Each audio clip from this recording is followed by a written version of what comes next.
आप देख रहे हैं हॉरर हाई।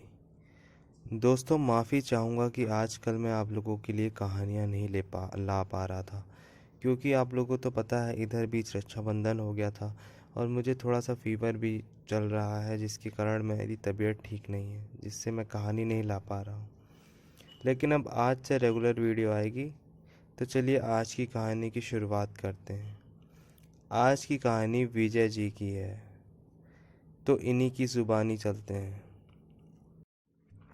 नमस्कार दोस्तों, मेरा नाम विजय है। मैं उत्तर प्रदेश का रहने वाला हूँ और जो कहानी मैं आज आपको बताने जा रहा हूँ, ये मेरी आंखों देखी सच्चाई है, जिसकी सिर्फ याद ही आज मेरे दिल में खौफ पैदा करने के लिए काफ़ी है।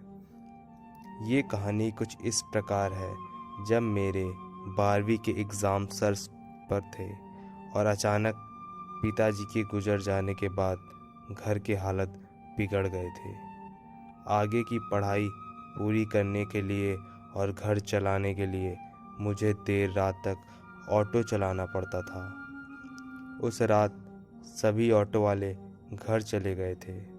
सिर्फ मैं ही अकेला भयानक सन्नाटे में ऑटो स्टैंड पर अगली सवारी आने का इंतज़ार कर रहा था। दूसरे दिन दोपहर से एग्ज़ाम शुरू होने वाले थे, इसलिए मेरे लिए समय भी पैसे की तरह ही कीमती था। इसलिए मैं ऑटो में आगे की सीट पर बैठकर नोट्स पढ़ रहा था। तभी अचानक मुझे एक नशीली सी महक ने अपनी ओर आकर्षित किया, और वो महक कहाँ से आ रही थी, ये जानने के लिए मैं ऑटो से बाहर निकलने ही वाला था। तभी मुझे पीछे से एक कोमल आवाज़ आई, बदलापुर गांव चलिए प्लीज़।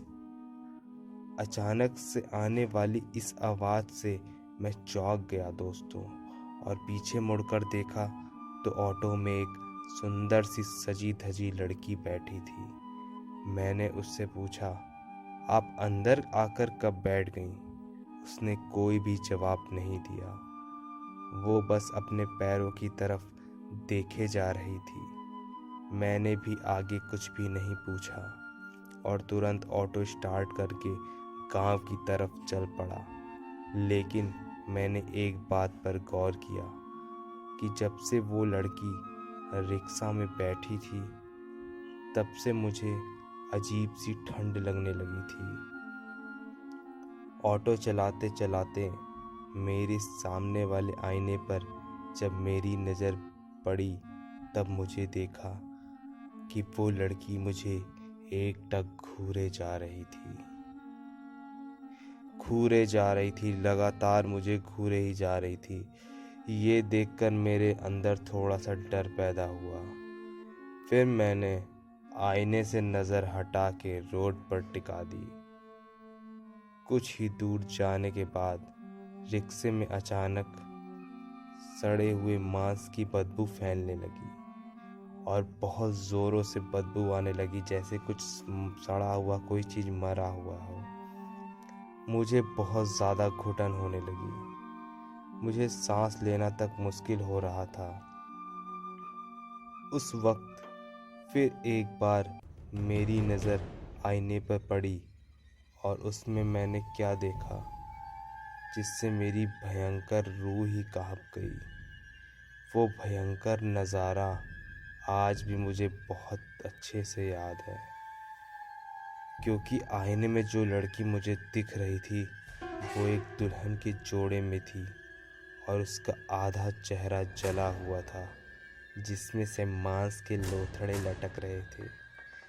बहुत ही भयानक चेहरा लग रहा था। कोई भी देखता तो वो सहम जाता उस चेहरे को देख के। मेरी भी हालत ख़राब हो गई थी। मैं उस वक्त इतना ज़्यादा डर गया था कि अपनी चलती ऑटो का हैंडल छोड़कर सड़क पर ही कूद पड़ा। उसके बाद सुबह जब मेरी आंखें खुली, तब मैं गांव के हॉस्पिटल में लेटा हुआ था। पास में मेरी माँ और कुछ गांव के बुजुर्ग बैठे थे। मेरे सिर में 4 टाके लगे थे। और बाकी सारी मामूली चोटें थी। सिर पर गहरी चोट लगने से शायद मैं बेहोश हो गया था, और जब मैंने मेरे रिक्शा के बारे में पूछा तो सभी ने मुझसे उल्टा सवाल किया। तुम हमें गांव के बाहर सड़क पर मिले थे, तो तुम्हारा ऑटो उस पुराने कब्रिस्तान में क्या कर रहा था? ये खबर सुनने के बाद मैं तो दंग ही रह गया था, क्योंकि मुझे समझ में नहीं आ रहा था कि मेरा ऑटो कब्रिस्तान कैसे पहुंच गया। उस सवाल का जवाब तो मेरे पास नहीं था, पर उस खौफनाक चुड़ैल के बारे में मैंने सबको बताया कि एक सुंदर सी लड़की मुझे ऑटो स्टैंड पर मिली और उसने मुझसे बदलापुर गांव चलने को कहा। मैंने उसको लिफ्ट दे दी और मैं उसको लेकर जाने ही लगा, तभी अचानक मुझे बहुत ठंड लगने लगी और मैंने जब आईने में उसका चेहरा देखा तो उसका चेहरा जला हुआ था। माँ भगवान का शुक्रिया करने लगी थी कि मेरा बेटा एक चुड़ैल के चंगुल से सही सलामत बच निकला। जाते जाते गांव के सभी लोग बोले, तुम्हारी किस्मत बहुत अच्छी है बेटा, इसलिए तुम जिंदा बच गए। वो एक लड़की जो थी वो कुंवारी ही मर गई थी और वो उसके पति ने उसको जिंदा जला दिया था, जिसके कारण वो उसकी मौत हो गई थी।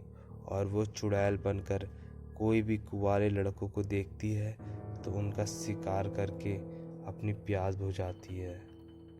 तुम बहुत किस्मती थे कि तुम बच गए। तो आज भी ये वाकया मेरे साथ मुझे बहुत अच्छे से याद है, उसका चेहरा मैं आज भी भूल नहीं पाता हूँ। तो दोस्तों, आज की कहानी यहीं पर समाप्त होती है। तो आप लोग को विजय जी की ये कहानी कैसी लगी कमेंट करके बताइएगा। और अगर मैं वीडियो नहीं अपलोड कर पा रहा हूँ रोज़ रोज़ तो इसके लिए माफ़ी चाहूँगा, लेकिन आज से रोज़ ही वीडियो आएगी। और आप लोग इसी तरह चैनल को सब्सक्राइब करिएगा। मिलते हैं कल एक नई कहानी के साथ, तब तक आप सभी का दिन शुभ हो।